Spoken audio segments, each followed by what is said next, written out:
Well, what can I tell you? We didn't got here and you didn't saw it. This is the beauty about the sport of boxing. Anything can happen at any given moment in time. Now, y'all know we just came off of the Tank Davis and Frank Martin card. But before we get into the main event, we got to get to David Benavidez versus Oleksandr Gvozdyk. Okay, this was actually a very, very competitive fight. If you ask me, this was David Benavidez' debut fight at 175. Now, the thing about this is this. I actually thought David Benavidez was going to get him out of there in 10. But just to do a small, quick little recap, what happened was from what I seen, when David Benavidez got in the ring with Gvozdyk, that power really wasn't transitioning. And if you actually looked at the size difference, these guys was completely different in size. Actually, Gvozdyk was very big, pause, compared to David Benavidez. Now, I thought that maybe, we would see Gvozdyk get hurt, get rocked a couple of times, but it just seems like that power wasn't there. It was a transition, and it seemed like David Benavidez actually got tired, started gassing out, and I honestly thought Gvozdyk won. If you, and I obviously know, oh, everybody thinks David Benavidez won. If you think he won, I'm not saying it's a robbery, but it was a very back and forth competitive fight.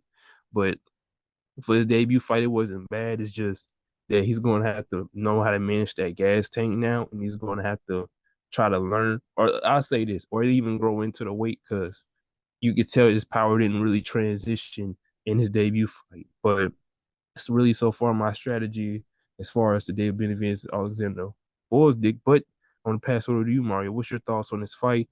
And what do you rate the strategy of both Gvozdyk and Benavidez? As the strategy overall from both fighters, if you were to combine it and give it an overall score out of 10, I got it at a 7.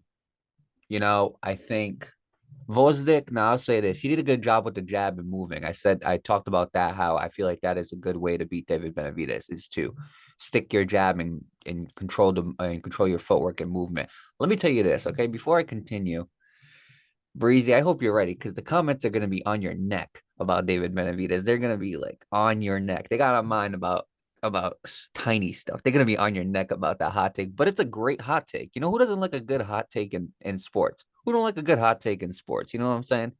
Max Kellerman, he had the Iguodala hot take. Skip Bayless thought that Johnny Manziel was going to be the greatest thing in Cleveland, greater than LeBron James. That didn't happen. Now, look, those are wrong hot takes, but I'm just saying, Breezy, you're adamant about that 7 rounds to 5. It seems like. Me personally, I think it was 8 rounds to 4 Benavidez. Now, I think Gvozdyk did a good job of using that jab and moving around. However, I think that Benavidez did a really good job of not only counterpunching, but again, imposing his will and going onto the inside. Now, what I will say is this wasn't the same David Benavidez that mollywopped Demetrius Andrade. This isn't the same one. This was a David Benavidez that, in my opinion, looked like a better boxer than he has in the past. And that was very shocking for me to see, because the one weakness about David Benavidez is we kept talking about it. He has boxing skills, but he's not a pure boxer like some of these other guys that we compare him to, like a Canelo, um, kind of like a Charlo. He's not those pure boxer type guys like a Bivol. We talked about how this guy is a very strong fighter and he does have boxing skills, but it's like he hasn't put the whole puzzle together. Now, I will say, I don't think he's fully there yet. Like, if you put him up against Bivol today, I don't think he wins. If you put him up against Beterbiev, I think that's just a different type of power. But what I will say is, I do think that his boxing ability is getting a lot better. And if he can master that boxing ability, then the boxing world is in for a lot of trouble with David Benavidez. I think he did a good job of imposing his will. He did a good job of going to the inside and basically just making it a dogfight for Gvozdyk. Now, in my opinion, I believe that Benavidez won the first 3 to 4 rounds. And then what happened was Gvozdyk started catching up a little bit. By round 9, I had it 6 rounds to 3. By round 10, I had it 6 rounds to 4. And then I believe Benavidez won the last 2 rounds. To me, if I had to give a score for this, I would say 116, 112 Benavidez, 115, 113. And I would say it's in between that. I mean, some people could say it's a 117, 111. I don't think it was anywhere more dominant than a 117, 111. I think that it would, in my opinion, I think this was 8 rounds to 4 Benavidez. And the reason why I say that is because I was very shocked that Gvozdyk's power didn't translate the way I thought it would. You see, because technically he was fighting a smaller opponent, and we're gonna put that in quotation marks because David Benavidez is not a small opponent, but he was fighting a guy who was coming from super middleweight to light heavyweight, and I thought Gvozdyk's power was gonna translate a lot more than it did. And when I was looking at Gvozdyk and I was looking at the way he was fighting, it was almost kind of like a, no disrespect, it was almost kind of like a Devin Haney type fighting, where what it was like he was trying to outbox him, but he didn't have the power to get David Benavidez out of there. Or it was like a Shakur boxing where he didn't have the power to get him out of there. It seemed like Gvozdyk was boxing, and it just didn't seem like his power was translating as well. And that's what shocked me, because Gvozdyk doesn't have Beterbiev power, but he's got a lot of power. So that's what shocked me the most about it. Now, what I'm going to say is this: for every 3 punches that Gvozdyk would land, 1 punch from Benavidez was just as significant, in my opinion. I mean, those punches, Breezy, echoed through the arena. And let's talk about those body shots. I mean, I'm surprised Gvozdyk didn't collapse on any of those body shots. You know dang well as much as me, if any other opponent gets hit with those body shots, they're going down. They're going down. They're going to feel it. I was waiting because, like when a boxer gets hit with a body shot, it takes about 2, 3 seconds for that body shot to really kind of sink in. I was waiting. I was waiting after every body shot for those 2 to 3 seconds for Gvozdyk to just collapse and fall, and he didn't do it. And I was shocked because I thought one of those body shots was going to hurt him. I wasn't worried about if he got clipped and got knocked out. I was worried about if he got hit with one of those body shots and he was going to be on the mat. That's what I was expecting as this fight was progressing, was a body shot knockout from David Benavidez. And I'm surprised it didn't happen. Now, I do want to say shout out to David Benavidez because he beat a guy who used to be a light heavyweight champion, a lineal light heavyweight champion. I mean, the guy ended Adonis Stevenson's reign of terror. So we got to give him a lot of respect. But overall, as far as strategy, I think Gvozdyk could have did a better job of counterpunching. I don't think he went to the body as much as he should have. I think Benavidez could have did a little bit of a better job, kind of. I don't want to say imposing his will, but I feel like there were times where he kind of slowed it down. So I would give it a 7 for both guys. What about you, Breezy? Give me your grade before we quickly switch on to the next category. I get about maybe a 6.5. I give it a 6.5 because I mean, I well on Gvozdyk part, I wasn't really expecting nothing too spectacular. He was coming off a layoff. So I kind of already knew like the ring rust was going to kind of be there. Um, if anything, the expectations was really set high for Benavidez, and I'm not here saying Benavidez is trash because of his performance. Once again, fighters have off nights and off performances. This happens to be his debut at 175. Now, I don't want to put too much of a cloud on him where it's like, oh, he's supposed to stop everybody. But I did think with the layoff and the overmounting size that he possesses as a natural fighter and a natural, person that adjusts and could really jump up higher in weight, I thought he would be able to pose his weight. And not only that, too, but him being more active also, when you're more active than a fighter that's not active, it does play a major role. But as far as for his debut, you know, it was nice, but it wasn't like,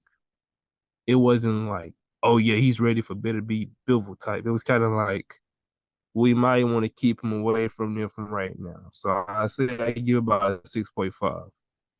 Let's go to excitement. Overall, I think this was a very exciting fight. Now, I don't think it matches the excitement as the main event, but I do think this was a very exciting fight. And I think that if you were watching this fight, I feel like it was a fight where you definitely were keeping your eyes on it. I don't think it was a fight that was making anybody fall asleep. I'm gonna say this. I'll give this fight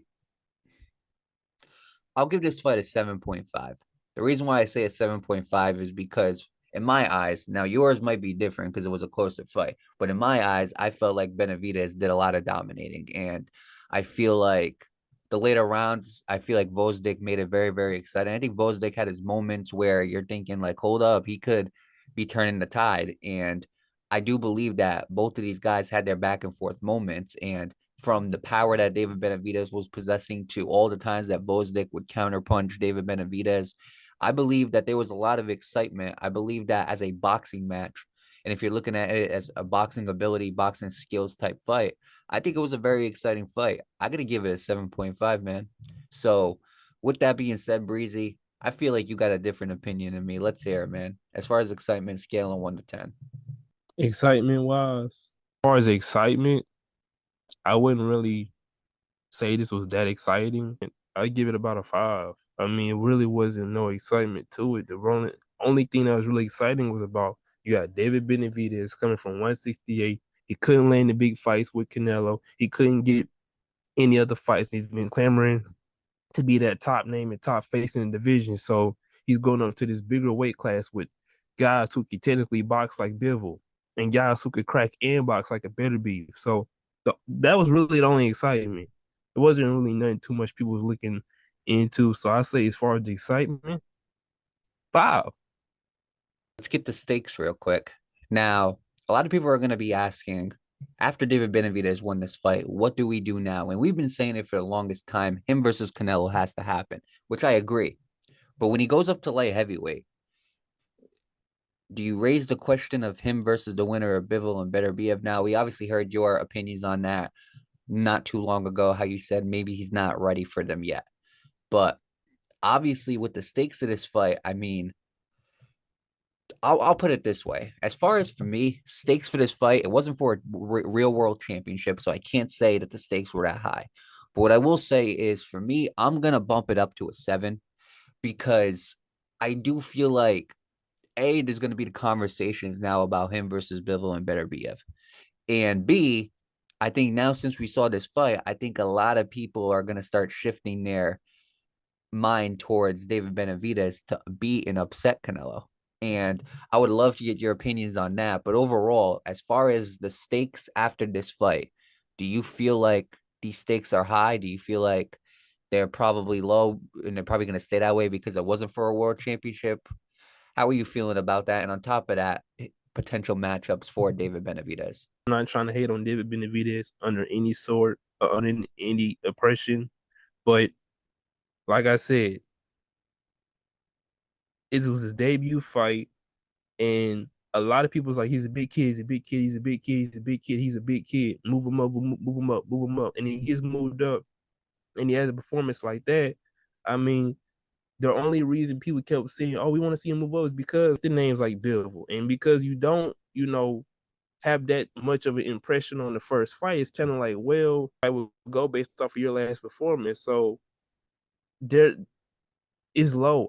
I everything for this fight is low. No true testing, and the test that he had, it wasn't really that, significant.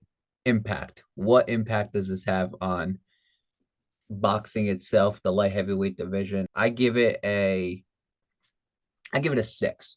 Okay. Because regardless of what we think, I truly believe this was a number one contenders fight for the winner of Beterbiev versus Bivol.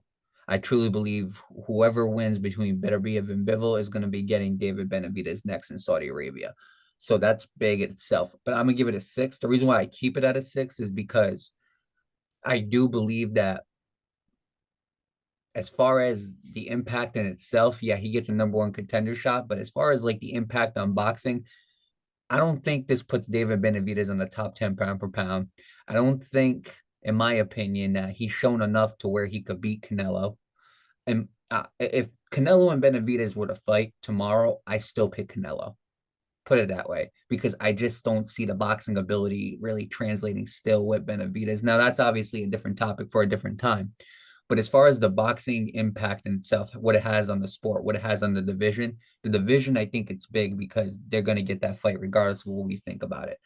But the boxing world in itself, you can't put Benavidez in the top 10 pound for pound with that performance, in my opinion. You can't do it. I'm not saying it was a terrible performance. I thought it was a decent performance. I thought he showed that he has improvement in his boxing skills, but I got to give that a 6, man. Your thoughts, Breezy? I know you rating this fight real low, so give me your thoughts real quick. I would have to put it low. I mean, this is not to say that the Canelo fight changes my perspective or whatnot. I still think the same thing will happen. I still think he beats Canelo. I just think because he went in a higher division, you know, the power just didn't translate. And sometimes that happens. Sometimes a fighter moves up and maybe the power don't translate like that. And for some fighters it do, you know. So I think it was kind of like of a learning adjusting thing for him, learning like, okay, I'm gonna have to really fill out at this weight. See, when you're shadow boxing, when you're running and you feel good at the weight, is one thing. But when you're in the ring with that guy and you're taking those punches, you're throwing those punches, it's another thing. You're coming from 168. He's used to fighting those guys at that 175-pound division. So you coming up from 168, them punches not gonna really feel the same like that. So like I said, I still rate it low, 5, you know. And like I said, this is not me trying to be a hater. I have nothing against David Benavidez. I didn't see that spectacularness that y'all saw. That's all. I wasn't expecting this rated 64.6, lower than what we graded Jaime Munguia Canelaveras. And I don't know if it was that boring, in my opinion, now looking back at it, but I mean, maybe possibly. You know what I'm saying? Possibly it was. I thought overall it was an exciting fight. I had it a little higher than you did. And obviously, like, you know, your rating and my rating combined, I don't think it was enough to really put it above. Look, I already know we're going to get a bunch of haters in the comments, but you know what? Look, that's what we love about this channel. You know, you're going to love us, and sometimes you're going to hate us, and sometimes. So we would love to hear your comments, good, bad, beautiful, ugly, whatever the case might be. We'd love to hear them. So put them in the comments. Main event time, all right? Tank Davis, 30-0, 28 knockouts. Now, look, let me say something right now. Breezy predicted this fight, not only the outcome, but he also predicted what was going to happen in this fight right on the money. Your words were this was going to be a very competitive fight. Frank Martin was going to do good while it lasted, and then it was going to be a knockout in the 8th round. So you know what, Nostradamus? I'm going to let you start off first, all right? First of all, we're going to start off with strategy, all right? On a scale of 1 to 10, if you combine both fighters' strategies and you put it on a scale of 1 to 10, what would you give it? I'm going to have you start off first. I say 8 because of Frank. Well, I won't say that high, but I say this, okay? I give about a 7. When Frank Martin got in the ring, Frank Martin, like we both said in the pod, in the video, mix it up. Frank started off with mixing it up. He started with the jab combinations, slick footwork, and that was something that Tank really wasn't familiar with. He wasn't familiar with a guy who had, you know, some nice footwork. He wasn't familiar with that. So you could see that it was something that he had to adjust to. I mean, look, it took 8 rounds for him to adjust to that. Because, like I said, yes, Frank started off late at the same time, but Frank, at the same time, he had some, you know, skills that I felt would keep him in the fight for, well, as long as it lasted. And first of all, let me go ahead and say this. Props to Benavidez, props to Gvozdyk for doing what they did. Props to Frank Martin for stepping in the ring. Congrats to Benavidez and congrats to Tank Davis on their win. I don't want to forget to give people their flowers. But as far as the fight went, I mean, Frank had a good game plan. It's the problem with Frank, he kept leaning on the funky ropes. Frank, Frank, Frank was doing so good. I had Frank up all the way up until the 5th round. Up to the 5th round, I had Frank up, and after that, you can see Tank started. You know, he started adjusting. He started, you know, throwing those hooks, throwing those jabs, going to the body. Remember what Tank said in the press conference? Boy, you don't like body shots. You're not that, brother. You're not that. You don't like body shots. He started going to that body from beginning. He started teeing up on that body towards the 6th. So I already knew that's how Tank is. In the early rounds, he let you get off what you want to get. Pause. He let you do what you want to do. He let you think it's all sweet and caramel and fudge pops. And then somewhere between 6, 8 rounds, you're out of there. So I give the game plan a 7. Tank, I say this. Tank did all right, but what I'm saying is this. Y'all need to stop acting like he's some kind of god. I'm just saying you right now. If he gets in there with a guy who can box and have that same power, it will be completely different. Props to Tank for his win, but y'all gotta stop acting like that this man can't lose. Congrats to you on your win. He's a knockout artist. Woo woo woo. He's still a human, and this is still boxing. if the right guy who boxes and has power with it, I'm just letting you know right now. Okay, like I'm, I'm just saying. But yeah, I give it a 7. I like 7. See, here's why I think that Frank Martin did well. I talked about it. Use that jab. In all of Tank's fights where he kind of fell behind the scorecards, he couldn't stop that jab. And I want to say this right now. PBC, whoever your statistician is who was doing the punch stats, they're pretty bad. Okay. I'm sorry. You can't tell me that through the first 4 rounds, Frank Martin only landed 13 jabs. I'm sorry. He probably maybe have landed 13 jabs in the first 2 rounds. Okay. I don't know about the first 4. You guys are crazy for that. Number one. Number two, I think he did a really good job with his footwork. There were many times where he was in the corner and Gervonta would try to attack, and you would see Frank Martin use his footwork to get out of that corner. And that's something that I don't think Tank was used to. You know, that is kind of a trick and a skill that Lomachenko got. And that's why it makes this potential Loma versus Tank fight very, very interesting.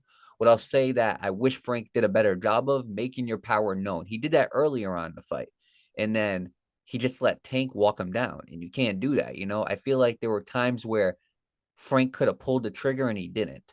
I really enjoyed that Frank did those 3-punch combinations. I mean, those 3-punch combinations were doing something to Tank. You know what I'm saying? There were times where he would come in, land a nice 1, 2, 3, and back out, and Tank would have to take it. You know what I'm saying? So I'll say this. Frank had a good strategy. Here's what I was annoyed about with Frank. Number one, there's a difference between a roll and turning your back on a fighter. When you turn your back on a fighter, you are prone to get knocked out. And I was surprised that's not how he got knocked out. There were so many times where I saw Frank flinch at the power of Tank Davis instead of keeping his head forward, keeping his head straight, and looking at what Tank Davis was doing. There were many times where he just turned his back, and you can't do that against Tank Davis. The other thing I didn't like that he did was when he was in that corner and Tank clipped him, I truly believed instead of trying to measure his distance and try to land another strike in that corner, I think Frank should have clinched him, got out of the corner, and continued boxing. There's nothing wrong with clinching. If you're doing it every single 3 seconds, then there's a problem. But if you're clinching to get out of a bad situation, there's nothing wrong with that. And I feel like that's what he should have did in that situation. Now, as far as Tank Davis, counter when Frank Martin lunges to the body. Frank Martin lunged to the body quite a bit, and I didn't see that counter from Tank Davis. I would have liked to see that counter from Tank Davis, and it didn't happen. Beat a pressure fighter. He did an amazing job with that. You know, come the 4th round, you started seeing Tank really start pressuring Frank. You started seeing when he did hit him with a clean shot, Frank would actually feel it, and he would be a little bit more hesitant and fight on the inside. When Tank fought on the inside, like he did when he got that knockout, I mean, there was no stopping him. You know, he was a deadly force. And I truly believe that if we're looking at the game plan in itself, I got to give it a 7, man. You know, I think that both of these guys did a great job with the game plan. Now, excitement. Let's get to that real quick, Breezy. I'm going to say it right now. The excitement for me was a 9. I think this was a very, very exciting fight. I think that you can make an argument that it was more exciting than Fury and Usyk. And on top of that, I do believe that this fight, there was never a time in this fight where it wasn't exciting. It's always going to be exciting with a Tank Davis fight, but Tank Davis has had his history, has had very rare moments of having boring fights. Mario Barrios, in my opinion, was a boring fight before he knocked him out. But what I will say is, as far as excitement, man, I got to give it a 9. You know, from Frank Martin basically showing that he can hang with Tank Davis in his first world championship fight to Tank Davis, you know, catching up and having a clutch gene to knock out Frank Martin in the 8th. I mean, all the times that Tank Davis would clip Frank Martin and Frank Martin would take it, and all the times that Frank Martin would show his power against Tank Davis on those early rounds, I got to give it a 9, man. It was a good back and forth fight. You know, I think it was very, very competitive, and I think that it showed the type of fighter that both of these guys are. I give it a 9 myself. I would give it a 9. You know, Tank, you know, he had been out of the ring for a while. He had some road blockages in a way. You know, thank God that he was able to get past those road blockage, because we all understand that at the same time, these boxers, they get in the ring and they fight and they hit each other in the face. But when they step outside of the ring, they deal with real life human issues just like us. So the fact that he was able to get through all those situations and get back to do something he loved to do, it was honestly truly amazing. And honestly, you could consider Tank as one of those, you know, made it from nothing to something type boxing stories. He has probably one of the most, you know, I won't say the most, but he has one of the credible boxing stories you can probably think of. So when you have this guy Tank who's been incarcerated, he ain't been allowed to step out the premises of Baltimore with the situations he had going on, and now he's able to move around, and now he comes back and he's going against this top dog that's trying to make it to the top, trying to get to the top. He got Frank Martin in his way. It was a lot of excitement around this fight. Him coming back, is Frank gonna be able to handle? Oh, and I'm gonna go there. This is the first time he really fought somebody that was tough and black. I'm gonna go there because that's what we was hearing. But not only that too, but the fact about okay, now you're dealing with a guy who has footwork, who has a different kind of velocity and speed and different kind of defensive and pressure that he's not used to. And then he has a mastermind like Derrick James in his corner. It was so much excitement wrapped around this fight. So you have to give it a 9. Now, impact, I think it's got a big impact on boxing. The reason why I say that is because A, it's Tank Davis, and B, because now looking at this knockout, I think that puts Tank Davis higher on that pound for pound list. I'm not saying he's number one or he's up there with Usyk and Crawford and Inoue, but he's going to definitely climb up those rankings after that knockout. And I do believe that you can make an argument that it's him and Loma at number one and number two, and it's out, and you can pick and choose. But the impact for this, I'm gonna be honest, in the division, it's big. In the boxing world, it's slightly less big, but it's still, I'm gonna give it an 8.5. I think the impact for this fight was definitely an 8.5 because I think it put to rest with a lot of people how good Tank Davis really is, and I think that it just builds the legend of Tank Davis a lot more. His fans are having a field day, and we would love to see him versus Loma. I think after this knockout, we really have to start considering him versus Loma as probably the fight that we want to see. One of those make the fight happen type fights that we want to see in boxing. As far as impact, man, I got to give it an 8.5. I give it an 8. I would give it an 8.5, but I just give it a solid, even, flat out 8. You know what I mean? Like, here's the thing, right? So before Devin Haney left and went to 140, you had the four kings, okay? And then you had all the matchups you could have made: Shakur and Tank, Shakur and Haney, Shakur, Loma, Haney Loma, which obviously happened, Tank and Loma. So you had all, and not only that, but the TOs too, even before TO left, right? So this is big for the 135-pound division. Y'all remember the time when the 135-pound division was so dry, was dry to the Popeyes biscuit, and you couldn't find no fights, you couldn't find no doggone fight announcement, you couldn't find nothing. It was just purely dead, just purely dry. So the fact that it's back going, popping off, firing off like starch on the clothes is good to see. And you know what I mean? So this makes for a bigger, not only just for boxing, but alone for the 135-pounder division. So I say I give it an 8. So many fights you can make, man. So many. He used to be more dry than Shia LaBeouf in holes. So I agree with you on that. Last but not least, stakes. What's the stakes of this? I mean, you got the WBA belt on the line, 2 undefeated fighters fighting for that belt. It's not undisputed, but I'm gonna give that an 8. I'm gonna give the stakes an 8 because the stakes, it was for a belt, 2 undefeated fighters. Frank Martin's first ever world championship fight, Tank Davis on another big stage. I give it an 8. And I think that the stakes of this fight, I mean, Tank Davis loses that fight, we get a new contender in the division. And if he wins that fight, then it just solidifies him versus Loma as the next must-see fight. And obviously, people are thinking him versus Ryan too, him versus Pitbull too. I mean, there's a lot of fights you can make, but I'm telling you, man, I think the stakes for this was an 8. I think the stakes for this fight was high. I think that it may have not have been as high as an undisputed fight, like an all or nothing fight, but I got to give it an 8 because it sets up a lot of things this fight, regardless of who won. Obviously, Tank won, so now he goes higher up in the pound for pound rankings, which basically allows us to open some doors for bigger fights for Tank Davis. So I'm going to give it an 8. A 9. I told y'all in one of the freaking episodes, once Devin Haney leave, we gonna find out who making excuses, who really ducking, who really, pulling certain cars and requesting certain belts and certain fights to have. I told y'all once Devin left 135, that's when things were gonna get crackling like fries and grease, okay? And it is. So I give it a 9 because here's the thing now. Now there's no excuse to why we can't have another undisputed champion at 135. There's literally no more excuses now. Okay, Tank just KO Frame Martin.